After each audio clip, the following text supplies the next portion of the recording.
Jack हार्मा को देखते ही pickle लड़ने के लिए तैयार हो जाता है। जैक भागते हुए आता है और एक जोरदार पंच पिकल को मारता है, जिससे पिकल की सारी पुरानी यादें ताजा हो जाती हैं। जैक जानता था पूरी ताकत से उसके सर में पंच मारने पर भी पिकल के दिमाग पर इसका कोई असर नहीं होगा। वो कहता है पिकल के पूरे शरीर की बनावट एक जंगली भैंस की तरह है और सबसे खास चीज उसके दांत हैं, जो कि उसके पंच मारने पर भी नहीं टूटे। पिकल ने अपने दांतों से डायनासोर का शिकार किया होगा, इसलिए जैक उसे यह आजमाने के लिए कहता है कि किसके दांत ज्यादा ताकतवर हैं, क्योंकि जैक ने भी अपने दांतों को ऐसा बनाया है कि वो उससे पूरे एक नारियल का कचूमर बना सकता है। भले ही पिकल उसकी बातें नहीं समझ सकता था, लेकिन जैसे एक बच्चा अपनी माँ के एहसास को समझता है, वैसे ही वो उसके एहसास को समझ जाता है। दोनों एक दूसरे की तरफ हमला करने के लिए कूद पड़ते हैं। इसी दौरान बाकी तोकीगावा को कॉल करके ये बताता है कि कल वो पिकल से लड़ना चाहता है, जिस पर तोकीगावा ये कहता है कि उसने कॉल करने में देर कर दी है। बाकी ये जानकर चौंक जाता है कि पिकल जैक से लड़ रहा है और वो एक बार फिर बेइज्जत महसूस करता है कि फिर से उससे पहले कोई और पिकल से लड़ने पहुंच गया। पिकल जैक को अपने दांतों की पकड़ से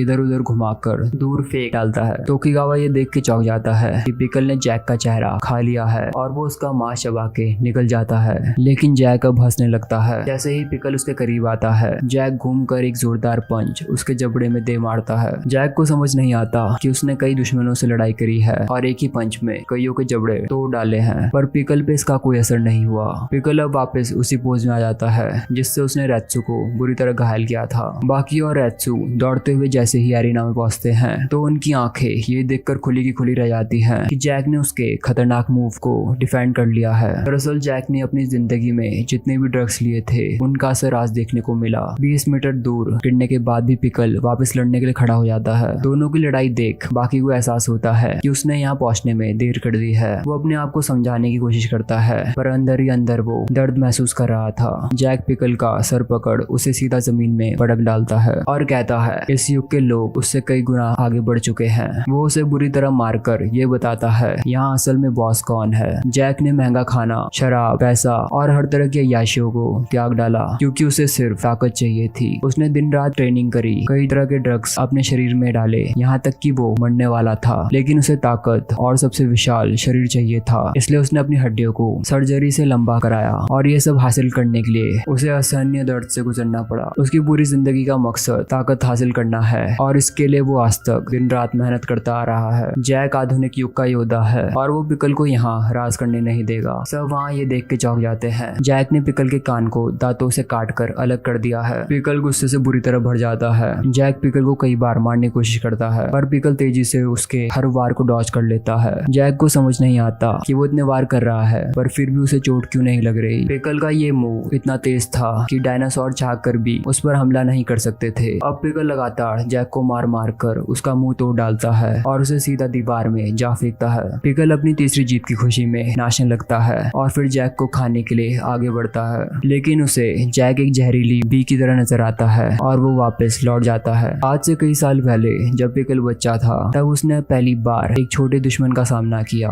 बी को मारने के बाद जब उसने उसे खाया तो उसका पूरा शरीर हिल गया। उसे ऐसा लगा जैसे उसके अंदर ज्वालामुखी फट गया हो और वो पूरा समय दर्द से तड़पता रहा। पिकल कई घंटों तक हिल नहीं पाया और उसके दिमाग में ये बैठ गया कि कुछ चीजें मरने के बाद भी नहीं मरती। पिकल समझ गया जैक भी उन्हीं में से एक है और वो अभी भी जानलेवा है, इसलिए पिकल उसके करीब नहीं जाता और डर के मारे उसके पसीने निकलने लगते हैं। बाकी और टोकीगावा समझ नहीं पाते आखिर पिकल जैक से डर क्यों रहा है। टोकीगावा जैसे ही उसके करीब जाकर उसे छूता है, जैक तुरंत हमला कर डालता है। टोकीगावा की हाइट कम होने के कारण वो बच जाता है और चौंक जाता है कि बेहोश होने के बाद भी उसकी बॉडी ने हमला कर डाला। बाकी ये देख घबरा जाता है। अगर पिकल उसके करीब चला जाता तो जैक की दोनों उंगलियां उसके कान के पर्दे फाड़ डालती और शायद वो उसके मेडुला ऑब्लोंगाटा को भी बर्बाद कर डालता। और अगर ऐसा होता तो जैक ये लड़ाई जीत जाता। जैक ने अपनी बॉडी के हर सेल को इस तरह ट्रेन किया था कि वो अपने दुश्मन को बेहोशी की हालत में भी मार सकता था। अब हॉस्पिटल में डॉक्टर टोकीगावा को ये बताते हैं कि जैक की सर्वाइकल स्पाइन को काफी नुकसान पहुंचा है, पर वो जल्द ही ठीक हो जाएगा। लेकिन जैक हॉस्पिटल से भागकर दोबारा पिकल से लड़ने पहुंच जाता है। वो पिकल के चेहरे पे लगातार 5 किक मारता है, लेकिन पिकल लड़ने के बजाय डर के मारे भागने लगता है, क्योंकि उसने आज तक ऐसे आदमी को नहीं देखा जो मरने के बाद भी वापस जिंदा हो गया हो। पर पिकल का डर जल्द ही खत्म हो जाता है और उसकी प्राइड उसे वापस लड़ने के लिए कहती है। वो जैक के चेहरे पे जोरदार पंच मार के उसे हवा में घुमा देता है और जैक सीधा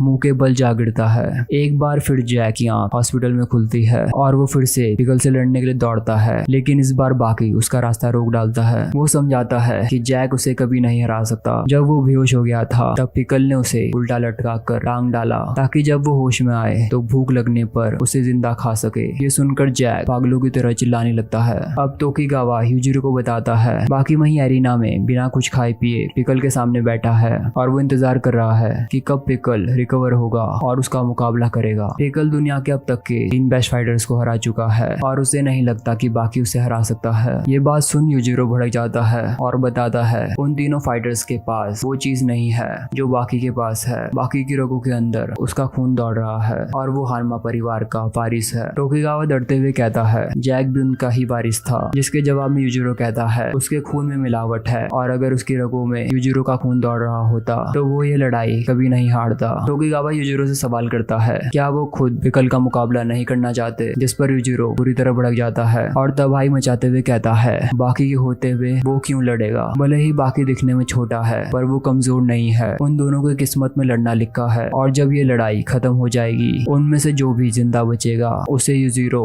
जिंदा खा जाएगा। अब कुछ साइंटिस्ट द्वारा पिकल को खाने के लिए टी-रेक्स का मीट दिया जाता है। भूखा पिकल खाना देखते ही उस पर टूट पड़ता है। वो मीट का कुछ हिस्सा बाकी को ऑफर करता है और दोनों पेट भर के इसे खा लेते हैं। अब लंबा इंतजार करने के बाद बाकी का सब्र टूट जाता है और वो पिकल के पास आकर उसे उकसाने की कोशिश करता है। पिकल तुरंत ही भड़क जाता है और बाकी पे टूट पड़ता है। बाकी उसे हाई राउंड हाउस किक मार कर नीचे गिरा देता है। रेत्सु बताता है पिकल का पेट भरा हुआ है और बाकी उसे ये बताना चाह रहा है कि जानवर खाने के लिए लड़ते हैं पर हम इंसान इज्जत के लिए लड़ते हैं और बाकी उसे समझाएगा कि ये लड़ाई उसे अपनी प्राइड बचाने के लिए लड़नी होगी। अब बाकी लगातार पिकल के चेहरे पे किक मारने लगता है। वो उसकी गर्दन जकड़ के ये कहता है कि वो यहाँ उसे मारने नहीं आया है, ना ही वो खुद मरने आया है। तभी पिकल हाई जंप मार के छत की ओर पहुंच जाता है और वहां से बाकी को लेके नीचे कूद पड़ता है। सभी वहां ये देख के सोचते हैं कि 100 मीटर की ऊंचाई से कूदने पर उनका क्या हाल होगा। दोनों जमीन में जा गिरते हैं। बाकी के अंदरूनी ऑर्गन्स बुरी तरह घायल हो गए थे पर वो ऐसा दिखाने की कोशिश करता है जैसे वो बिल्कुल ठीक है। अब पिकल उसकी हालत देख हाथ जोड़कर दुआ करने लगता है। अपने अपोनेंट को उसके लिए दुआ करते देख बाकी अपमानित महसूस करता है और वो खुद को रोक नहीं पाता। वो साबित कर देता है कि उसकी प्राइड उसके दर्द से भी कहीं ज्यादा मायने रखती है। उसके फेफड़े बुरी तरह टूट चुके थे और वो मुश्किल से ही कुछ बोल पा रहा था। बाकी किसी तरह चिल्लाते हुए उसे कहता है कि वो उसके लिए दुआ करना बंद करे और आके उससे मुकाबला करे। पिकल लड़ने के लिए खड़ा हो जाता है और तेजी से पंच उसकी तरफ लाते हुए रोक देता है और फिर हल्के से उसे